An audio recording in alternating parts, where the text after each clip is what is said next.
पूर्ण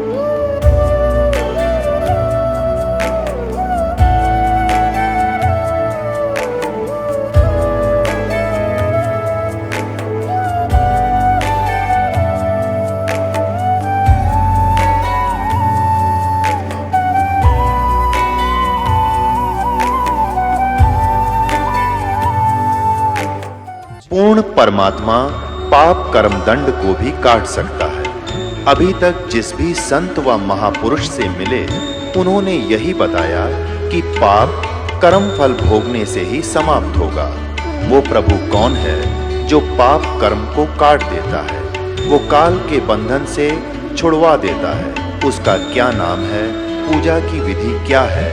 कृपया अवश्य सुनिए जगत गुरु तत्वदर्शी संत रामपाल जी महाराज के अमृत वचन।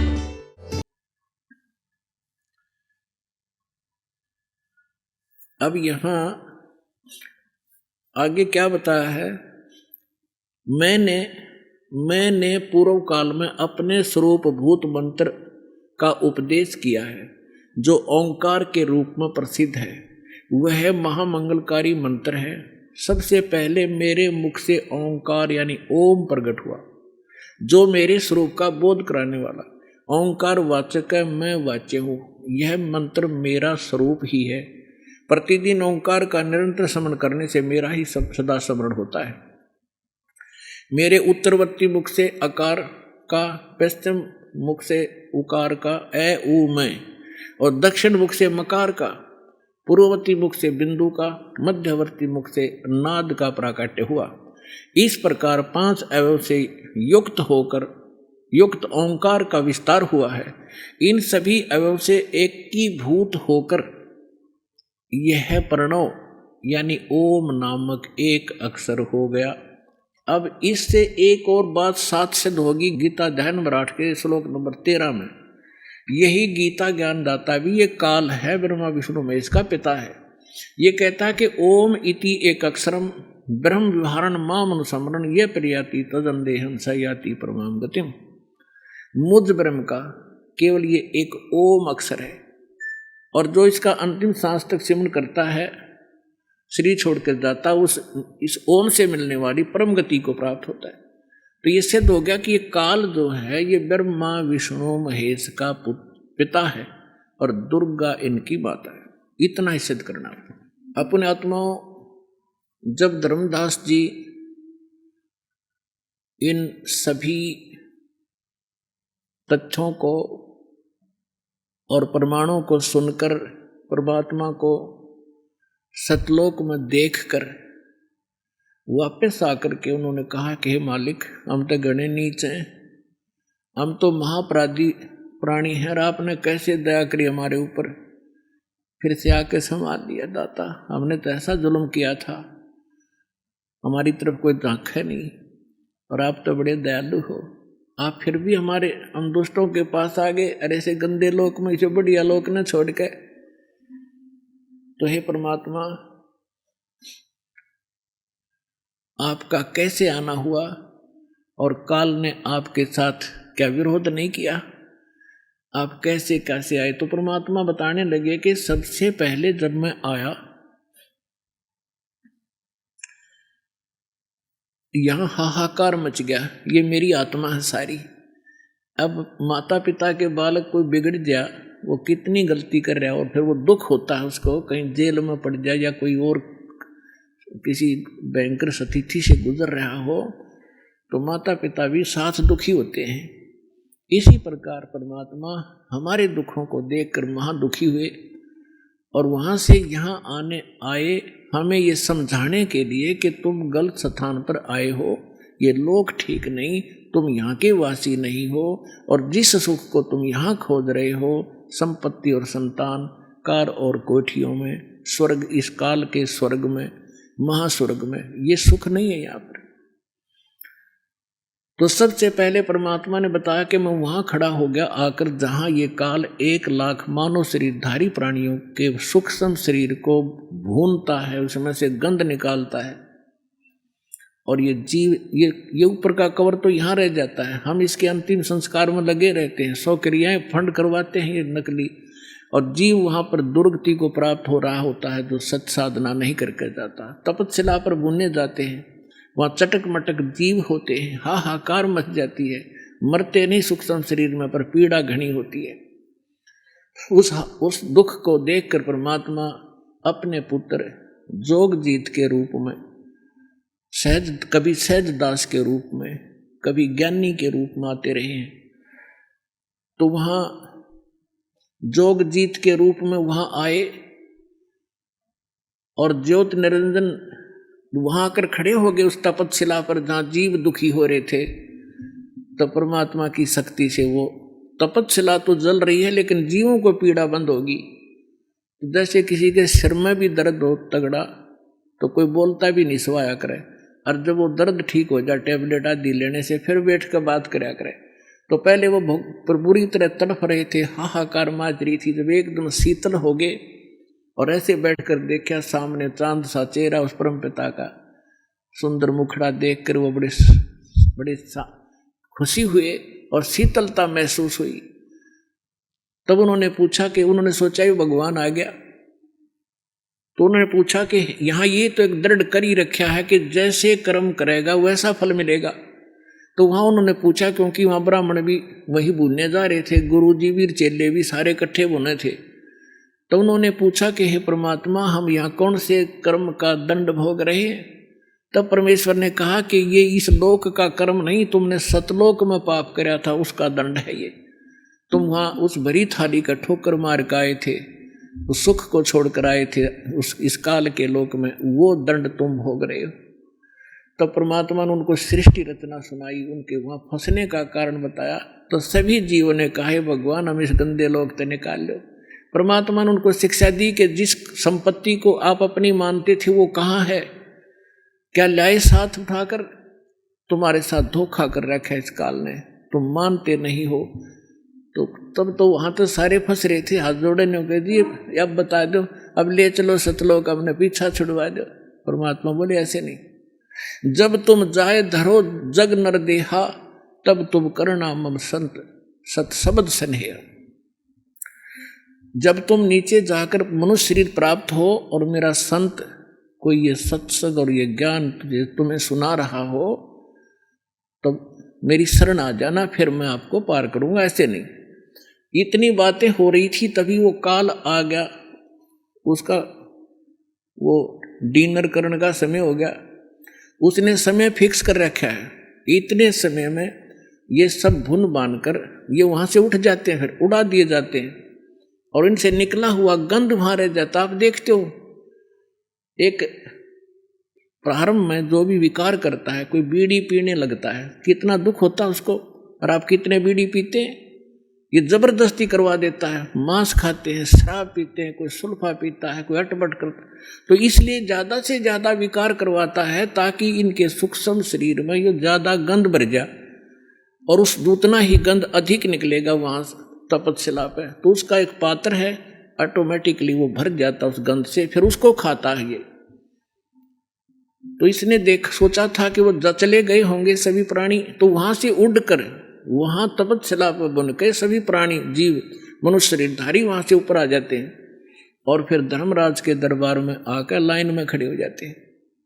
फिर अपने कर्मानुसार जिसने राजा बनना राजा बनो, गधा बनना गधा बनो, देवता बनना देवता बनो, इसने कोई टेंशन नहीं। हमारा किया हमें प्राप्त होता रहता है। तो इतने में वो काल वहां आ गया और काल ने कहा, देखा कि जोगजीत तू कैसे आ गया मेरे लोक में? वहां तो तूने मुझे मार कर निकाला था, भगा दिया था, तूने मेरी एक नहीं सुनी थी, 21 ब्रह्मांड तक भगा दिया, लेकर समेत भगा दिया था। अब पहले तो बता तो पिताजी की क्या आज्ञा लेकर आया है? और उसके बाद जोगजीत आज तुझे मैं जिंदा नहीं छोड़ूंगा, तुझे बख्शूंगा नहीं। तू मेरे लोक में आया कि साथ तूने वहां से मुझे निकाला था। तो जोगजीत रूप में परमात्मा खड़े थे, उन्होंने कहा कि भाई सुन ले बात, मैं नीचे के लोकों में जाऊंगा, ये सबसे ऊपर के 21वें ब्रह्मांड में इसने ऐसा एक जाल फैला रखा है, वहां गुप्त स्थान बना रखा है जहां ये तपस्या इसकी।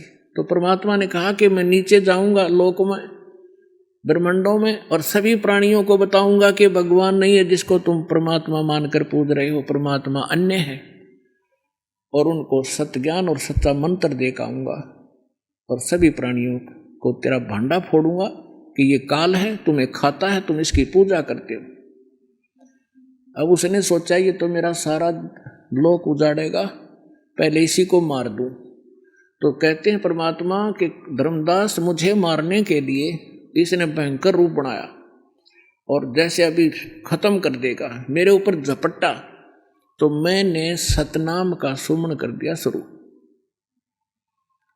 अपने आत्माओं, धर्मदास जी के माध्यम से परमात्मा हमें एक संकेत बता रहे हैं कि कभी आप पर कोई आपत्ति यहाँ आ जा, जिसको जो भी मंत्र प्राप्त है, प्रथम मंत्र प्राप्त है तो प्रथम मंत्र, सतनाम प्राप्त है तो सतनाम का आप जाप शुरू कर दीजिए। आपकी वो आपत्ति ऐसे जाएगी जैसे कभी सोची भी ना हो कि एकदम बला न्यों टल जाएगी। सार नाम प्राप्त है तो सार नाम का जाप करिए। तो मैं परमात्मा कहते कि मैंने उस सतनाम का मंत्र का जाप शुरू किया, और इस काल ऐसे झटका लगा इसको जैसे गिर गया पृथ्वी पर। कबीर सागर में लिखा है कि वहां से वो भाग लिया, पाताल में पहुंच गया, उस शेषनाग के लोक में जा गिरा। तो कहते मैं साथ गया, इसको वहां से पकड़ के लाया कि चल ऊपर, और वहां आकर ऐसे गिर गया जैसे पक्षी की पंख कट जाती हैं, उड़ा नहीं जाता, तड़फता रहता है, फड़फड़ाता रहता है। ऐसा असहाय हो गया। जब इसने देखा कि इसके पास कोई जबरदस्त शक्ति मंत्र है, तो इसने चापलूसी की और मेरे चरण पकड़ दिए नीचे आके, और कहा कि तू मेरा बड़ा भाई, मैं आपका छोटा भाई। बड़े तो छोटे तो हमेशा जो है शरारत करते हैं, गलतियां करते हैं, और बड़े तो अक्षमा ही किया करते हैं। आप मुझे माफ कर दो, मैं तो आपको पिता के तुल्य मानता हूं। तो परमात्मा कहते, मैंने कहा कि बोल क्या चाहता है तू। तब इसने मुझे वचनबद्ध किया कि वचनबद्ध हो तब मैं मांगू। परमात्मा ने कहा, परमात्मा को पता था कि मांगेगा बालक। परमात्मा कबीर जी बोले कि ठीक है, मैं वचनबद्ध हो गया, मांग क्या मांगता भिखारी। तब इस काल ज्योति निरंजन ने कहा कि 3 युगों में जीव कम ले जाना, और चौथा युग जब कलयुग आवे, तब शरण जीव बहु जावे। ऐसा वचन हर मोह दीजिए, तब संसार गमन तुम कीजिए। इसने क्या मांगा कि सब 3 युगों में, सतयुग त्रेता द्वापर माही, तीनों युग जीव थोड़े जाएं। और फिर क्या मांगा कि परमात्मा जब भी कलयुग में आप आओ और अपना ज्ञान सुनाकर, अपना बनाकर आप जीव ले जाना।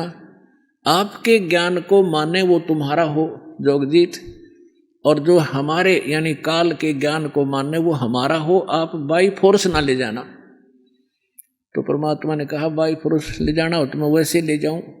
अब ये वहां से नहीं टेके, जब ये सारा संपन्न थे, अब कैसे रुक जाएंगे इसको वैसे ले। जैसे हजरत मोहम्मद जी को परमात्मा लेकर गए बगैर ज्ञान समझाए, वहां जाकर फिर इसने नीचे की सारी प्रभुता इनके पास थी, वहां रुके नहीं, नीचे आ गए। तो परमात्मा ने को पता था कि सबको ऐसा ज्ञान से रंगूंगा, सच्चाई से, तब इनकी एक प्रबल इच्छा जागेगी। जैसे हमारी यहाँ इसके साथ आने की प्रबल इच्छा हुई थी, ऐसी प्रबल इच्छा आपकी उत्पन्न होगी सतलोक जाने की। इस ज्ञान से आपके अंदर इतना जबरदस्त प्रेरणा होगी, और भक्ति की शक्ति इस मन को दूर करेगी, आत्मा को उठावेगी। फिर आपकी एक सच्ची लौ लगेगी वहां जाने की, जब आपकी भक्ति बढ़ जाएगी, और यहाँ के दुख आपको साफ दिखाई देने लग जाएंगे। जितनी काल की भांग उतरती जाएगी, उतना ही आपको इस ज्ञान का अधिक रोशनी प्रकाश होता चला जाएगा। तब परमात्मा से काल ने कहा था कि तीनों युगों में जीव थोड़े ले जाना, और चौथे युग में जब कलयुग आवे तब आप कितने जीव ले जाना। जब परमात्मा ने कहा भाई ठीक है तथास्तु, तब फिर उसी समय आंखें बदल दी और कहने लगे जाओ जोग जीत संसारा, आजियो तुम जब कलयुग में, और जीव न माने कहा तुम्हारा। हम इन सभी जीवों को ऐसा अज्ञान से भर देंगे, देवी देव और देवल पुजाऊं, या विद जीवों को भरमाऊं, यानी किसी को मंदिर, कोई ये देवी देवताओं की पूजाओं पर लगा दूंगा और सब अज्ञान से परिपूर्ण करवा दूंगा अपने नकली दूत भेज के। फिर कहा कि 12 पंथ करूं मैं साजा, नाम तुम्हारा ले करूं आवाजा। 12 पंथ नाम जो ले ही, वो हमरे मुख आन समोई। और जाओ जोग जीत संसारा, जीव न माने कहा तुम्हारा। जीव तुम्हारा कहा न माने, हमरे और हो बाद बखाने। कि ऐसा उल्टे ज्ञान से रंगवा दूंगा अपने 12 नकली पंथ बनवा के, और 12 नकली पंथ आप ही के नाम से, कबीर नाम से चलवा दूंगा। और उन 12 पंथों में जो और अनेक पंथ चलाऊं, जैसे राधा स्वामी, धन सतगुरु, और ये सारे जितने भी, ये सारे काल के पंथ हैं, और या विद जीवों को भरमाऊं। तब परमात्मा ने कहा था कि ठीक है, अब तो आने दो वो समय, फिर हम बताएंगे तेरे से, फिर बात करेंगे जब वो समय आएगा। अब क्या बताया है कि परमात्मा ने कहा कि जो भी आप उस समय तक, जितने भी तू अपने अटकलबाजी करेगा, जितने भी फंद जो हमारे इन जीवों पर लगाएगा, उनको मैं अपने सच्चे ज्ञान से और उस सत्य नाम और सार नाम से सबको कंडम कर दूंगा, खत्म कर दूंगा। देखिएगा, ये है कबीर सागर, ये वही कबीर सागर है जो अभी आपको दिखा, कबीर सागर। और ये कहाँ से प्रकाशित है, और इसके सबसम वेद बोध में, यहां देखिएगा, सबसम वेद बोध और बोध सागर, ये खंड है इसका, ये सबसम बोध अध्याय है। इसमें यहां बताया है निरंजन वचन, त्रेता सतयुग त्रेता द्वापर माही, तीनों युग जीव थोड़े जाही। चौथा युग जब कलयुग आई, तब तव शरण जीव बहु जाई। ऐसा वचन हर मोय दीजे, तब संसार गवन तुम कीजय। अब परमात्मा कहते हैं, अब परमात्मा ने कहा, परमात्मा कबीर जी ने कहा कि अरे काल पर पंच पसारा, तीनों युग जीवन दुख डारा। और बिनती तोर लीन में मानी, तेरी बात मैंने, तेरी विनती स्वीकार कर ली, और मोह को ठगे काल अभिमानी। चौथा युग जब कलयुग आई, तब हम अपनो अंश पठाई। कबीर साहब कहते हैं, जब चौथा युग आएगा ना, कलयुग, तब मैं अपना अंश भेजूंगा, अपना दास भेजूंगा। और काल फंद छूटे नर लोई, सकल सृष्टि परवानी कोई। ओए होए, कहते काल के सब बंधन खत्म कर देंगे सभी नर और नारियों के, और सकल सृष्टि, पूरा विश्व परवानिक माने दीक्षित होगा उस संत से। घर घर देखो बोध विचारा, सत्य नाम सब ठोर उचारा। 5500 पाचा, तब ये वचन मेरा होगा साचा। कलयुग बीत जावे जब एता, और सब जीव परम पुरुष पद चेता। अब क्या बताया है परमात्मा ने धर्मदास जी को, कि मेरा और इस काल की जब वह वार्ता हुई थी, उस समय मैंने कहा था कि जब कलयुग 5505 बीत जाएगा, परमात्मा ने कहा है कि चौथा युग जब कलयुग आवे, और तब हम अपना वहाँ अंश पठाएं, तब हम अपना अंश पठाएंगे। और काल फंद छूटे नर लोई, सभी नर नारियों का काल का बंधन छूटेगा। और सकल सृष्टि परवानी कोई, पूरी सृष्टि नाम लेगी उस संत से।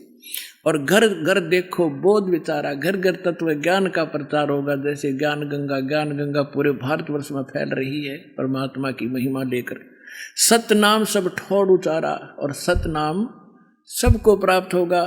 यह सतनाम आज तक किसी को भड़क नहीं लगन दी दाता ने और पुण्यात्माओं। आपके लिए पिटारा खोलवा दिया दास से। आज वो समय आ गया 5505 वर्ष वाला। घर घर देखो बोध विचारा, सतनाम सब ठोर उचारा, और 5505 तब ये वचन होगा साचा, कलयुग बीत जाए जब एता सब जीव, ओए होए सारे प्राणी परम पुरुष पद चेता, ओए होए परम पुरुष के उस पद यानी उस स्थान के चेता माने जानकार हो जाएंगे। जैसे गीता अध्याय नंबर 15 के श्लोक नंबर 4 में कहा है कि तत्वदर्शी संत की प्राप्ति के उपरांत परमेश्वर के उस परम पद की खोज करनी चाहिए जहाँ जाने के बाद साधक लौटकर फिर कभी संसार में नहीं आते। कहते हैं उस समय पूरा विश्व परमात्मा के उस परम पद की से परिचित हो जाएगा। अपने आत्मा वो समय आ गया है और आप वो पुण्यकर्मी प्राणी हैं जिनके लिए परमात्मा ने सारा कुछ वो समय निर्धारित किया था कि जब 5500 वर्ष ये समय बीत जाएगा, कलयुग बीत जाएगा, तब पूरा विश्व परमात्मा के ज्ञान से और इस नाम से परिचित होगा और पूरे विश्व में परमात्मा की महिमा और पूरा संसार परमात्मा से परिचित होगा और सबका मोक्ष हो जाएगा। तो वो समय अब आ गया है और इसकी सभी सदग्रंथों से आपको प्रमाणित भी कर दिया है। अपने आत्मा जिस समय धर्मदास जी को परमात्मा एक कथा सुना रहे थे और कह रहे थे ऐसा होगा कलयुग जब 5500 वर्ष बीत जाएगा तब मैं पूरे विश्व को नाम दिया जाएगा, तब धर्मदास जी चिंतित हो रहे थे कि हे परमात्मा आपने मेरे से सतनाम और सारनाम को गुप्त रखने के लिए कह दिया और उधर से आपने मुझे 42 वंश का आशीर्वाद दे दिया कि मेरी 42 पीढ़ी चलेंगी। तो परमात्मा मेरे इन वंशजों का, मेरे बच्चों का मोक्ष कैसे होगा? गढ़ा चिंतित हो गया, कलेजा पकड़ कर बैठ गया। अब परमात्मा ने कहा कि जब कलयुग 5500 वर्ष बीत जाएगा धर्मदास, उस समय तक इस काल के 12 पंथ चल चुके होंगे और 12वां पंथ गरीबदास पंथ होगा और उस 12वें पंथ में मैं स्वयं आऊंगा और उस समय पूरे विश्व को ज्ञान दूंगा और पूरा विश्व इस तत्व ज्ञान, सत्य ज्ञान और सत्य नाम से परिचित होगा। तो तेरे पुत्रों की, तेरे वंशजों की क्या चक्कर, वहां तो सारा विश्व पार करूंगा, क्यों चिंतित हो रहा तू? अब आपको थोड़ी सी झलक दिखाते हैं कि 12 पंथ काल ने चलाए और कबीर नाम से चलाए। 12वां पंथ गरीबदास पंथ है और गरीबदास पंथ से ये दास का निकास है। 12 पंथ चल चुके होंगे तब परमात्मा ने कहा था कि फिर मैं स्वयं ही आऊंगा। अब परमात्मा ने ये दास भेज दिया, आपको थोड़ा रूबरू करता हूं तो विश्वास होगा आपको। ये देखिएगा, ये कबीर बानी और बोध सागर ही चल रहा है। यहाँ क्या बताया है कि 12 पंथ चलो सो भेद, 12 पंथ काल फुरमाना, काल का ही फुरमान यानी उसका आदेश चलेगा 12 पंथों में। और भूले जीव न जाओ ठिकाना, ताते आगम कह हम राख्या, वंश हमारा चूड़ामणि शाखा। अब यहाँ इन्होंने गड़बड़ कर दी थोड़ी सी, चूड़ामणि को अलग कर दिया जबकि प्रथम चूड़ामणि से शुरू हुआ था, क्योंकि इन्होंने यहाँ देखो ताते आगम कह, यहाँ फिर प्रथम जग में जागू भरमावा। इन्होंने वो नकली कबीर पंथ के जो पंथ है उनमें से सबसे पहले जागू, और जबकि होना चाहिए चूड़ामणि, दूसरा सूरत गोपाल, तीसरा मूल निरंजन, चौथा टकसार पंथ, फिर और 5वां बीज का लेखा जीवा पंथ और 6ठा सतनामी पंथ। ऐसे ये पंथ हैं। अब इसकी जीवन दिखाते हैं आपको 1870 पे। ये देखिएगा। अब ये यहाँ पर उसमें पद्य भाग में या गद्य भाग के अंदर है। ये कबीर चरित्र बोध और बोध सागर, इसके 1870 पृष्ठ पे क्या लिखा है कि कबीर साहब के पंथों का वृंतांत प्रथम नारायण दास लिख दिया। नारायण दास ने तो कबीर साहब के का पंथ स्वीकार नहीं किया था, ये होना चाहिए चूड़ामणि, या गलत कर रखे हैं। प्रथम नारायण दास ने चूड़ामणि होना चाहिए, दूसरा जागूदास यागोदास, और तीसरा सूरत गोपाल, चौथा मूल निरंजन, पांचवा टकसारी पंथ, छठा भगवान दास पंथ, सातवां सतनामी, आठवां कमाली पंथ। कमाली नहीं, कमालिए, कमाल का, वो कमाल जो पुत्र जीवित किया था उसने भी अपना अलग से नकली पंथ चलाया था। और 9वां राम कबीर पंथ, 10वां परम धाम की वाणी, और 11वां जीवा पंथ, और 12वां ये गरीबदास पंथ। अब ये 12वां गरीबदास पंथ है, यहाँ स्पष्ट है, यहाँ गद्य भाग के अंदर है। अब फिर आगे हम यहाँ पर कबीर बानी में और 136 पृष्ठ पे, अब यहाँ से है कि 12 पंथ काल फुरमाना, जीव भूले जीव न जाव ठिकाना, ताते आगम कह हम राखा, वन समारा चूड़ामणि शाखा। प्रथम जग में जागो बरमावे, फिर दूसरा सूरत गोपाल, तीसरा मूल निरंजन, वही है नो के नो टकसारी पंथ, और ये सतनामी पंथ, भगवान दास पंथ। अब यहाँ ये आ गया 10वां परम धाम की वाणी पंथ, जबकि ये 11वां होना चाहिए। अब यहाँ से 12वां शुरू हो गया, यहाँ तक तो 11वें तक की महिमा। अब 12वां यहाँ होता है संवत 1775 हुई, ये 1774 होना चाहिए था, गलती से 1 वर्ष का अंतर मिसप्रिंट हो रहा है। अर्थात दिन प्रेम प्रगटे जग सोई, क्योंकि संवत 1774 में आदरणीय गरीबदास साहिब जी का जन्म हुआ था। ये उसके विषय में जानकारी है। आगे देखिए, आज्ञा रहे जीव बोध लावे, और कोली चमार सबके घर खावे, साख हमारी ले जीव समझावे, असंग जन्म छोड़ नहीं पावे। यानी कह रहे हैं कि गरीबदास पंथ से ये छुआछात कुछ कम होने लगेगी, और लेकिन ये असंग छोड़ गरीबदास पंथ 12वें पंथ तक असंग जन्म उस सतलोक को प्राप्त नहीं कर सकते। ये देखिएगा, साख हमारा हमारे लिए जीव समझावे, असंग जन्म ठोर नहीं पावे, और 12वें पंथ प्रगट हो वाणी। 12वें पंथ में मेरी वाणी महिमा की वाणी फिर प्रगट होगी, गरीबदास जी द्वारा प्रगट हुई, और शब्द हमारे का निर्णय ठानी। हमारे उस मेरे द्वारा दिए गए ज्ञान जो गरीबदास जी के द्वारा लिखवाया गया ग्रंथ, उसके ऊपर वो सभी निष्कर्ष करा डिस्कस करते रहेंगे गरीबदास पंथ तक के। उसके विषय में क्या कहा है, 12वें पंथ प्रगट हुआ वाणी, शब्द हमारे का निर्णय ठानी, अस्थिर घर का मर्म ना पावे, 12 पंथ हमी को ध्यावे। कबीर कबीर करेंगे लेकिन सच्चा ज्ञान नहीं समझ पाओगे, और उस वाणी को वो समझ नहीं सकते। 12वें पंथ प्रगट हो वाणी, शब्द हमारे का निर्णय ठानी, अस्थिर घर का मर्म न पावे, 12 पंथ हमी को ध्यावे। फिर कहते हैं 12वें पंथ, उस 12वां पंथ चल चुका होगा, उसके बाद 12वें पंथ में हम ही चल आवे, और सब पंथ मिटा एक ही पंथ चलावे। अब देखो, पुण्यात्मा परमात्मा ने आए थे, दास भेज रखे उसी पंथ में। अब विश्वास कर लेना और कल्याण हो जाएगा आपका। अब क्या बताते हैं कि अब यहाँ क्या बताया है परमात्मा ने कि धर्मदास मेरी लाख दुहाई, ये मूल है, मूल भूल नहीं है। मूल ज्ञान शब्द कहीं बार ना जाई, मूल ज्ञान बार जो पढ़ी, पवित्र ज्ञान तुम जग में भाखो, और मूल ज्ञान गोई तुम राखो। मूल ज्ञान जो बाहर पढ़ी, पर ही बिचली पीढ़ी वंश हंस नहीं तरही। 33 अरब ज्ञान हम भाखा, और मूल ज्ञान गोई राम राख्या। गुप्त रख्या 33 अरब वाणी बोल दी, लेकिन मूल ज्ञान अभी तक छुपा रखा है। और मूल ज्ञान तुम तब लग छिपाई, जब लग 12 पंथ मिटाई।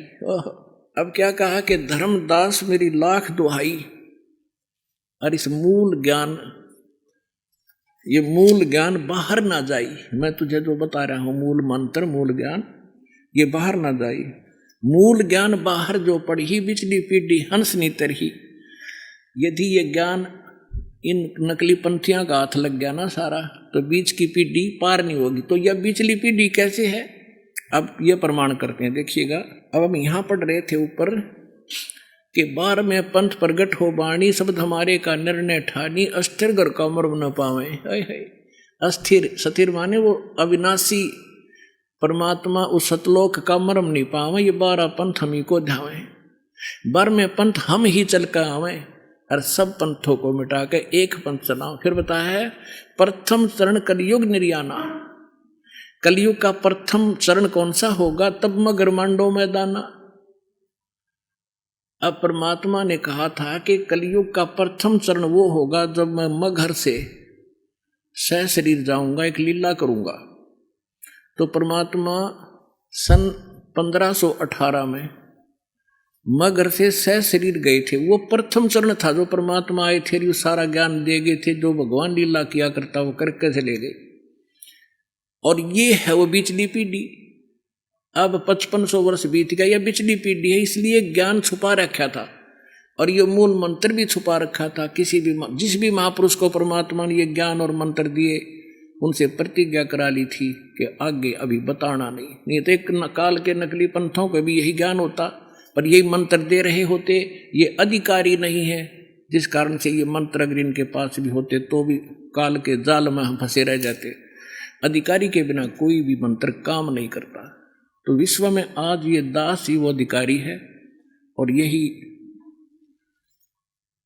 सर्व आपका मोक्ष कराने के लिए परमात्मा ने भेजा। अब एक और प्रमाण दिखाता हूं,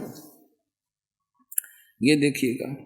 यही कबीर वाणी चल रही है बौद्ध सागर, इसके 134 पृष्ठ पे यहाँ क्या बताया है इन बार वंश प्रकार। ये प्रथम वंश उत्तम, ये चूड़ामणि जी, दूसरा पंथंकारी, तीसरा प्रचंड, चौथा वंश बिरहे, 5 विरोध बिरहे, और 5वां निंद्रा, 6ठे वंश उदास, 7वां वंश ज्ञान चतुराई, 6वां, 8वें द्वादश पंथ विरोध, 9वां वंश पंथ पूजा, और 10वां वंश प्रकाश, 11वें वंश प्रगट पसारा, और 12वें वंश प्रगट हो उजियारा। 12वां गरीबदास जी आए थे, और गरीबदास जी द्वारा कहते प्रगट हुए उजियारा, यानी गरीबदास जी की वाणी में कबीर साहब की महिमा कलम तोड़ है कि उसका कबीर साहब के बारे में विशेष जानकारी है, लेकिन गरीबदास के पंथ वाले उस महत्व को समझ नहीं सके, गुड़ रहते को। तो वो गरीबदास जी को और कबीर साहब जी को विष्णु का अवतार मानते।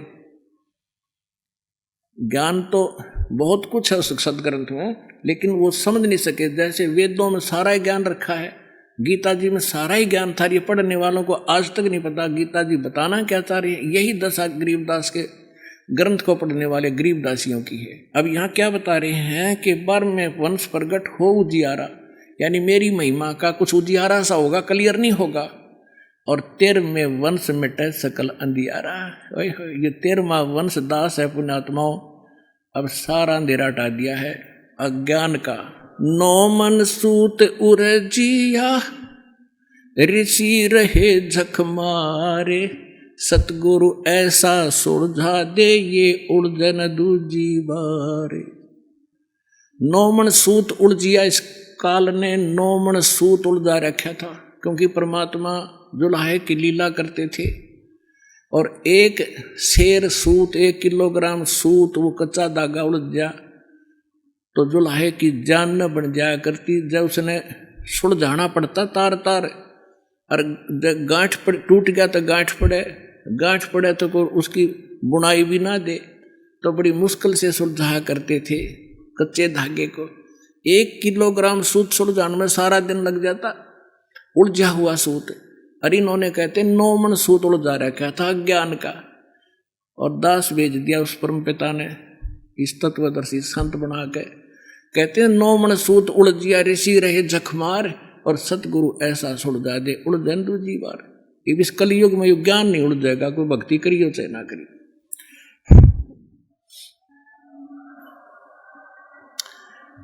तो पुण्यात्माओं, आपका सौभाग्य है कि आपका जन्म ऐसे समय में लखबर सूरा जूझ ही लख वर सांवत दे, लख वर यति जहान में तो सतगुरु शरणा ले। आप उन पुण्यात्माओं में से हैं जो युगों युगों से संघर्ष करते आ रहे हो। परमात्मा कहते हैं साधों से ती मस्करी और चोरा नाल खुशहाल, मल अखाड़ा जीतेंगे ये युगन युगन के माल। जैसे परमात्मा ये बताया करते थे कि हम सारा ज्ञान सही बतावें, हमारे साथ तो मजाक करते हैं, अरे इन चोरा नाल खुशहाल, ये झूठे कपटी सारे झूठ बोले संत ऋषि महर्षि इनके साथ प्रसन्न है। और कहते मल अखाड़ा जीतेंगे ये युगन युगन के माल। माल माने रेसलर, पहलवान जो पहले से एक्सरसाइज कर रहे होंगे, वही अंत समय में जब उसके आमना सामना होगा वही विजयी होते हैं जो पहले अपना युगों युगों से ताकत ग्रहण कर रहे हैं। तो आप युगों युगों से आ रहे हो इस परमात्मा के इस भक्ति के अखाड़े में, आप बहुत दिनों से एक्सरसाइज करते आ रहे हो, अब फाइनल गेम हो गया है। तो अब आप वो पहलवान हो, वो रेसलर हो, कहते हैं साधों से ती मस्करी इन चोरा नाल खुशहाल, मल अखाड़ा जीतेंगे ये युगन युगन के माल। आप वो युगन युगन के माल हो, वो एक्सरसाइज करते आ रहे हो, अब आपका कल्याण होगा। लेकिन इसमें सबसे बड़ी चीज मर्यादा है, और मर्यादा के अंदर हमने आपको पहले बता भी रखा है। नियम दान दीक्षा देने से पहले भी आपको खूब बताया जाता है, दीक्षा लो तो उसको पूरा करना, तब आपको लाभ होगा। नाम ले जाते हो, संसार के लोक लाज माँ का खंडित कर देते हो परमात्मा की, परमात्मा साथ नहीं देता आपको। जैसे आपने कनेक्शन लिया पावर का, बिजली का, तो बिजली जो काम करेगी वो मैनुअल से हटकर होगा। जैसे आप पहले अपना संस्कार प्राप्त कर रहे थे, वो तो सोच ले मैनुअल हाथ से आटा पीस रहे थे, और फिर पावर कनेक्शन ले लिया 3 फेज का, और चाकी वाली मोटर वाली, फिर वो आप कटा कट 1 घंटे में 1 क्विंटल पीस दे। और जब 2-3 घंटे में 2 किलो नहीं पीसता था हाथ से मैनुअली। तो आपके सारे कार्य जब परमात्मा की पावर से होंगे वो न्यारे दिखेंगे। और कनेक्शन कट गया तो फिर वो चक्की फिर चक्की की नो खड़ी रहेगी। तो कनेक्शन बनाकर रखना, परमात्मा का फिर लाभ देखना। जनता देखा करेगी आपके घरों की तरफ कि इनके रोजाना से कैसे बरकत हो रही है, कैसे ये फल फूल रहे हैं। तो परमात्मा वाले ही काम किया करता है।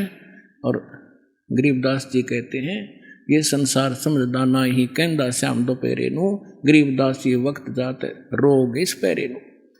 एक बार ये हाथ से आपके मनुष्य जीवन छूट गया ना, फिर सारा जीवन रोना ही रोना हो जाएगा।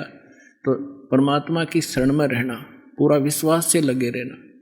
आपके आयु भी ना होगी, वो भी वृद्धि करेगा। लेकिन पुण्यात्माओं कुछ घटनाएं ऐसी घट जाती हैं जिनसे आप ज्ञान से परिपूर्ण ना होने से विचलित हो सकते हो कि वो नाम लेकर गया था और वो नाम भी दीक्षा ले रखी थी, उसकी मृत्यु होगी। दास ने सबसे पहले कहा है कि मर्यादा प्रथम है, जब लग हंसा हमरी आना और काल लगे नहीं तेरा बाणा। परमात्मा कहते हैं जब तक मेरी मर्यादा में हंस रहेगा काल अटैक नहीं कर सकता। हम गलती करते हैं लोक लाज में आकर के। अब क्या है कि एक घर में एक सदस्य नाम ले गया और 6 सदस्य विरोधी हैं, तो वो नाम ले गया अवश्य, और उसका नाम खंडित वो कराए बिना रहते नहीं। इसलिए हमने ऑप्शन छोड़ रखा है कि अपना आकर के फिर कनेक्शन जुड़वा लो, नहीं तो पावर नहीं आएगी आपके घर पर। तो उस दौरान जब आपका नाम खंडित हो गया और आपका संस्कार मृत्यु का आ गया, भगवान रक्षा नहीं कर पाओगा। तो उस घटना को देखकर ये हो जाता है इसने नाम भी ले रखा था और फिर भी मर गया, और वो तो कहते हैं हम उम्र बढ़ा दें। तो ये अज्ञान का ही एक अलग से प्रमाण होगा। जिसको ज्ञान होगा वो नहीं स्वीकार करेगा कि इसका नाम सही होता तो नहीं, फिर भगवान की वाणी फेल हो जाती है। तो इसलिए इस कनेक्शन को बनाए रखना और फिर देखना खेल दाता के सतगुर जो चावे सो कर ही 14 कोट दूत जम डरी, ऊत भूत चमत्रास निवारे और चित्रगुप्त के कागज पाड़े। आपकी किस्मत के लेख बदल देगा। तो पुण्यात्माओं, आपका सौभाग्य है जिसमें आप परमात्मा के इस ज्ञान से परिचित हो जाओगे आप अपने गए हुए समय को बहुत याद किया करोगे। आपको वो समय भी याद रहेगा कि किस भक्त ने कब मुझे ये पुस्तक दी थी या सतलोक आश्रम बरवाला के विषय में कोई जानकारी बताई थी। वो भी भूल नहीं सकोगे। ये ऐसा निर्मल स्थान और ऐसा निर्मल ज्ञान है। तो आपसे प्रार्थना है, अपनी भक्ति सफल करो और प्रत्येक भक्त का परम कर्तव्य बनता है कि इस सच्चे ज्ञान को अपने पूरे विश्व के भाई बहनों तक पहुंचाओ और यहाँ से प्रचार सामग्री ले जाओ और सबका कल्याण करवाओ। बोलो सतगुरुदेव की जय।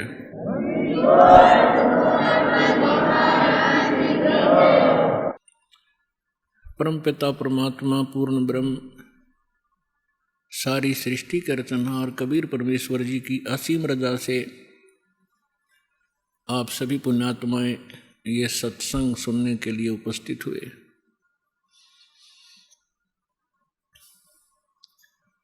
सौभाग्य उन प्राणियों का जिनको इस समय में मानव शरीर है और जिनको ये सत्संग उपलब्ध हो रहा है, वो तो बहुत ही पुण्यकर्मी प्राणी है।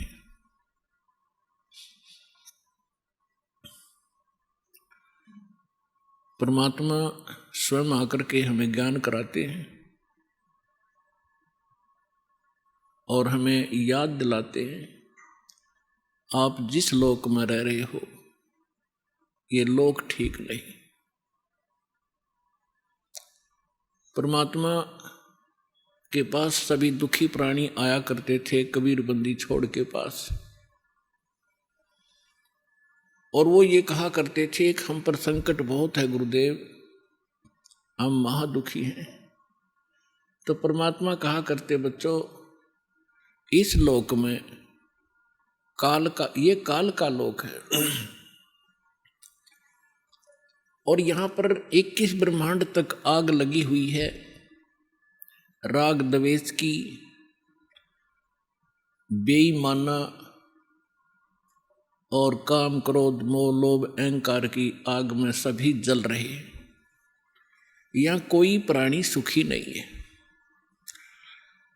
आप ये मानते हो कि मैं रोग मुक्त हो जाऊंगा तो मैं सुखी हो जाऊंगा। जो निरोग हैं उनसे मिलिए जा करके, उनको ना जाने कितनी और टेंशन पाएंगी जिनको आप सुखी मानते हो, क्योंकि जो निर्धन है वो सोचता है कि ये पैसे वाले सेठ साहूकार ये सुखी होंगे। जहां माया का समावेश है पुण्यात्माओं, स्वप्न में सुख नहीं हो सकता। यह भूल है प्राणी का, क्योंकि जब तक हम उस आग में नहीं गिरते तब तक हमें ऐसे लगता है शीतल होगी। और सेठ ये सोचते हैं कि राजा लोग सुखी होंगे, हमें सुख नाम की वस्तु नहीं। क्योंकि सेठ वैसे नहीं बनता, उसने कोई तिगड़मबाजी करनी ही पड़ती है। उसके पास 20-30 लाख रुपए हैं तो 50 लाख रुपए का काम उसने आगे फिर से ऑन लोन ऋण लेकर शुरू करना पड़ेगा, तभी वो सेठ होने की सोचेगा। और वो 50 लाख का लोन ले लिया, बिजनेस ठीक चला नहीं, अब 20 लाख वो गए और 30 लाख 50 लाख का लोन गया। वो सेठ उस टेंशन के अंदर अपना जीवन व्यतीत कर रहा होता है। फिर सोचता है दूसरा बिजनेस करता हूँ। आम व्यक्ति को लगता है बड़ा सेठ है, बड़े बिजनेस चल रहे हैं, पर सपने में शीतलता उस प्राणी को नहीं है। संत सेठ साहूकार यानी धनी व्यक्ति समझते हैं राजा लोग सुखी होंगे। एक घर का सदस्य, छोटे से घर का जिसमें 5-4 सदस्य होते हैं, एक घर का मुखिया जिसमें 5-4 सदस्य होते हैं, वो उनके निर्वाह में, उनकी व्यवस्था में कितना दुखी होता है। किसी की फीस भरनी है, किसी को एडमिशन दिलाना है, किसी के कपड़े लाने हैं, कोई विवाह के योग्य हो गया है, और भी बहुत सी पारिवारिक जो समस्याएं हैं वो सामने अड़ी रहती हैं। और एक राजा एक क्षेत्र का मुखिया होता है, उसको और भी ज़्यादा टेंशन रहती है अपनी प्रजा को सुनियोजित रखने की और लॉ एंड ऑर्डर बनाए रखने की। तो सोपन में सुखी नहीं होता राजा। ठीक है, वो बकवाद करते हैं, वो लोग थोड़ी सी राहत पाकर घूटी लगा लेते हैं, नाच गाने देख लेते हैं, लेकिन अंदर से वज्जों के तो जल रहे होते। पृथ्वी के राजा लोग सोचते हैं कि स्वर्ग के देवता सुखी होंगे। इन देवताओं की कथा पढ़कर देखो पुराणों के अंदर, इनमें वही आग जल रही है जो यहाँ के लोगों में है, क्योंकि वो भी एक जीव हैं। जैसे कोई IAS ऑफिसर लग जाता है, भले ही वो कमिश्नर लग जाता है, DC लग जाता है, वो है तो जीव, मनुष्य ही, उसके अंदर सब विकार विद्यमान है जो एक गरीब व्यक्ति में, आम नागरिक में है। काम, क्रोध, मोह, लोभ, अहंकार, उससे भी वो सड़ रहा है। बेशक वो अधिकारी बन गया है, साहब बन गया है, लेकिन उसके ऊपर जो आपदाएं हैं, प्राकृतिक दुख हैं, ज्यों के त्यों बने हुए हैं। इसी प्रकार वो देव समझो।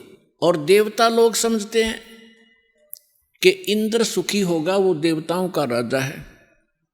इंद्र की कथा पढ़कर देखो, कितनी बार राजा इंद्र जो है राक्षसों के साथ युद्ध में हार जाते हैं, जंगलों में समय व्यतीत करते हैं, और फिर क्या होता है, इंद्र का राज प्राप्त भोग के, इंद्र के राज को यानी अपना समय पूरा करके देवताओं का राजा, स्वर्ग का राजा मृत्यु को प्राप्त होता है। और मृत्यु के उपरांत वो गधे की योनि से 84 लाख योनियों को प्रारंभ करता है। तो परमात्मा कबीर जी बताया करते थे, भाई तन दर सुखिया कोई न देखा, जो देखा सो दुखिया हो। उदय अस्त की बात करते हैं, मन सबका किया विवेक का हो, सबका किया विवेक का हो। तन दर सुखिया कोई न देखा, जो देखा सो दुखिया हो। उदय अस्त की बात करते हैं, मन सबका किया विवेक का हो, सबका किया विवेक का हो। भाई घाटे बाधे सब जग दुखिया, के गृहस्थी बैरागी हो। घाटे बाधे सब जग दुखिया, के गृहस्थी बैरागी हो। सुख देव ने दुख के डर से, गर्भ में माया त्यागी हो। गर्भ में माया त्यागी हो। तंदर सुखिया कोई न देखा, जो देखा सो दुखिया हो। उदय अस्त की बात करते हैं, मन सबका किया विवेक का हो, सबका किया विवेक का हो। भाई जंगम दुखिया, ये जोगी ही दुखिया, तपस्वी को दुख दूना हो। जंगम दुखिया, जोगी दुखिया, तपस्वी को दुख दूना हो। आशा तृष्णा सब में व्यापे, कोई महल ना सुना हो, कोई महल ना सुना हो। तंदर सुखिया कोई ना देखा, जो देखा सो दुखिया हो। आइए अब हम उन श्रद्धालुओं के अनुभव जानते हैं जो जगत गुरु तत्वदर्शी संत रामपाल जी महाराज जी से दीक्षा प्राप्त कर चुके हैं तथा उनके द्वारा बताए गए भक्ति मार्ग पर चल रहे हैं। नमस्कार सर। नमस्कार सर। सर क्या नाम है आपका? मेरा नाम विमल पटेल है सर। विमल जी आप कहाँ से हैं? मैं छत्तीसगढ़ राजनांदगांव जिला से हूँ सर। विमल जी संत रामपाल जी महाराज से नाम दीक्षा आपने कब ली? सर जी मैं संत रामपाल जी महाराज से सन 2017 8वां महीना 2 तारीख को नामदान लिया सर। संत रामपाल जी महाराज से नाम दीक्षा लेने से पहले आप क्या भक्ति साधनाएं करते थे? जी सर जी, हम लोग दामाखेड़ा से कबीरपंथी था सर जी। दामाखेड़ा में हमारा दादा परदादा से मतलब जुड़ा हुआ था, बस वही भक्ति कर रहा था सर जी।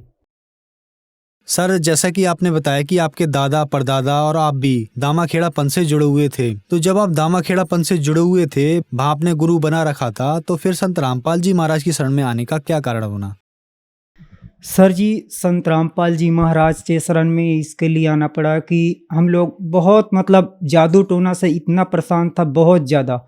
क्योंकि सर जी, मैं अपना परिवार का बताना चाहता हूँ कि मेरी परिवार टोटल मतलब 37 परिवार है, जिसमें हम लोग पूरा एक में है। अभी तो मालिक के दया से संत रामपाल जी महाराज में सभी जुड़ गया है और सबको सतनाम प्राप्त है, एक को सार नाम प्राप्त है मालिक के दया से। तो उससे पहला सभी लोग इतना परेशान था कि जादू टोना की वजह से बस किसी को देखो टाइफाइड मलेरिया बस यही होता था, और किसी की पैर में दर्द आ, किसी के सर में दर्द आ, बस इतना बहुत ज़्यादा परेशान था। हम लोग दामाखेड़ा में जुड़ा तो था, कबीरपंथी चल तो रहा था, लेकिन जब सर जी हम लोग बस हमारा ऐसा था कि कोई मर गया तो चौका करवा लिया, या शादी बरब्याह हुआ तो चौका करा लिया, बस सर इससे ज़्यादा और कुछ नहीं था। सर फिर आप संत रामपाल जी महाराज की शरण में कैसे आए? संत रामपाल जी महाराज में सर जी मेरा बड़ा भैया पहला जुड़ा था, मतलब सन 2013 में। तो बड़ा भैया, दो भैया जुड़ा था सर जी, कि हम लोग 6 भाई है टोटल, जिसमें बड़ा भैया और मेरे से बड़ा वाला जुड़ा था। वो लोग को ज़्यादा परेशानी था, मतलब 3 ताप से बहुत ज़्यादा परेशान था। तो वो लोग पहला ऐसा साधना चैनल में देखा सत्संग, और साधना चैनल में देखने के बाद जैसा भगत जी का इंटरव्यू आता है तो उसका अनुभव सुना। कोई 3 ताप से, कोई आँखी से परेशान, कोई और कोई कैंसर से परेशान।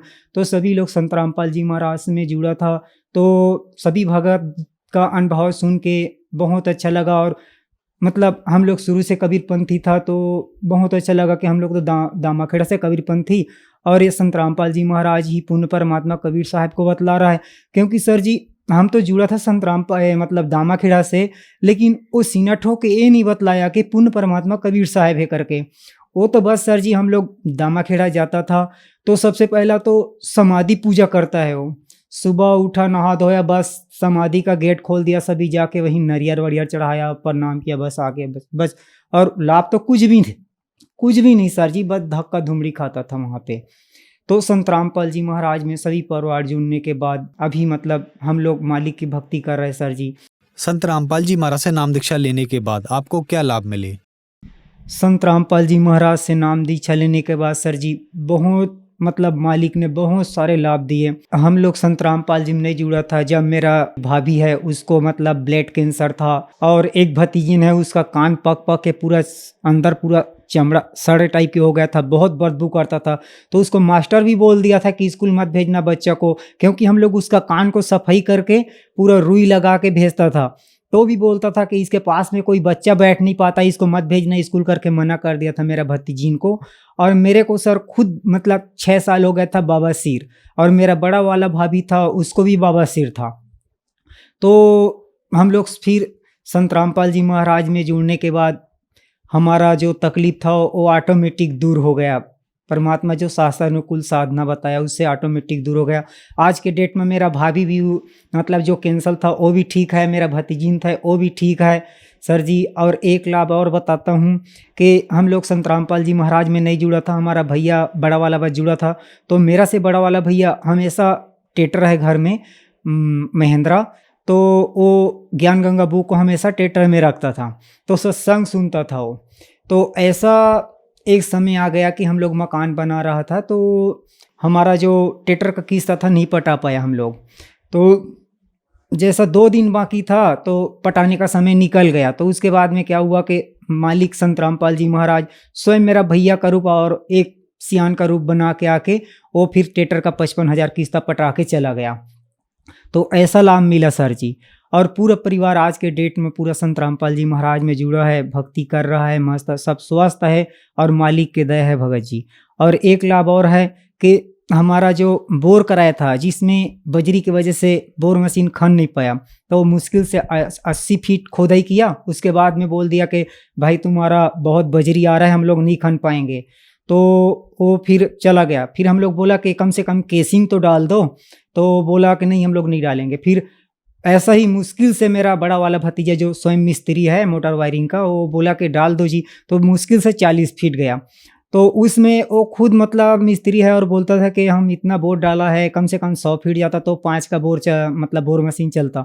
तो आज मालिक के दया से 40 फीट में 5 हॉर्स का बोर चल रहा है सर जी। मेरा पत्नी है, उसको एड़ी में बहुत दर्द होता था, मेरे को भी दर्द था, हम लोग सुबह उठ नहीं पाता था, एड़ी में बहुत दर्द होता था। तो और नशा भी बहुत करता था, दामाखेड़ा में जुड़ा था, नशा भी बहुत करता था, मांस भी खाता था। दामाखेड़ा में था मच्छी, मुर्गा, शराब, और हमारे छत्तीसगढ़ में जो मंजन बोलता है जिसको गुड़ाखुर भी बोलता, वो गीला वाला गुड़ाखुर वो भी घिसता था। और मेरा पत्नी है, उसका एड़ी में बहुत दर्द होता था और मेरा एड़ी में बहुत दर्द होता था।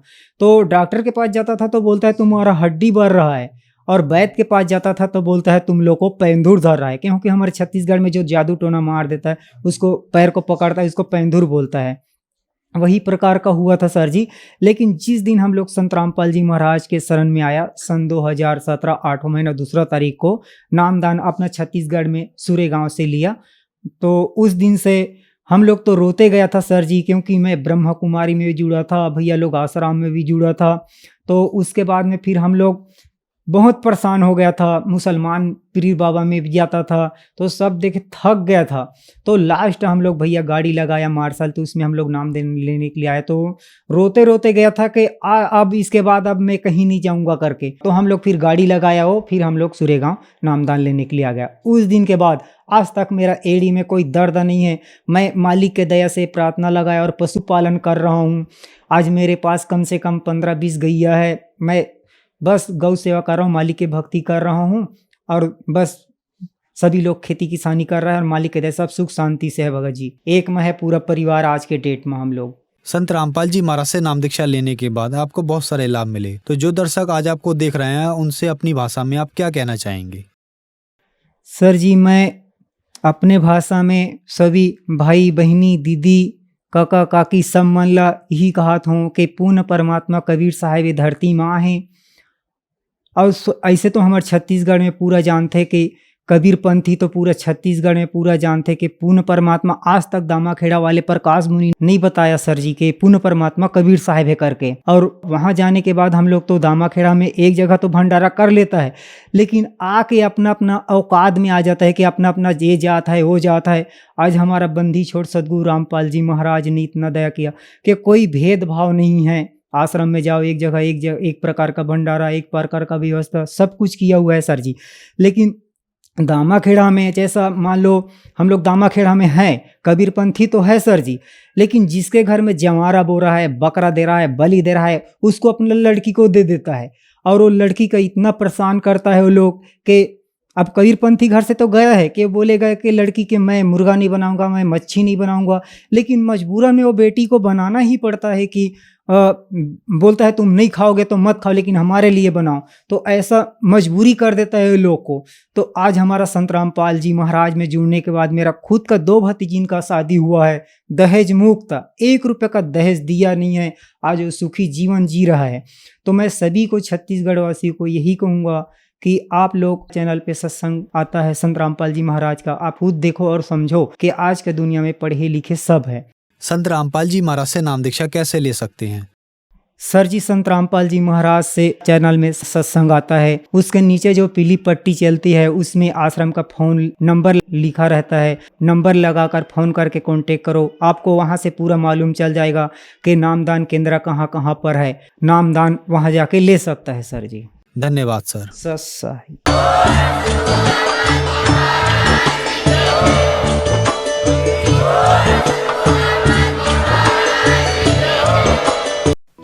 आप सुन रहे थे जगत गुरु तत्वदर्शी संत रामपाल जी महाराज के मंगल प्रवचन। अधिक जानकारी के लिए संपर्क करें।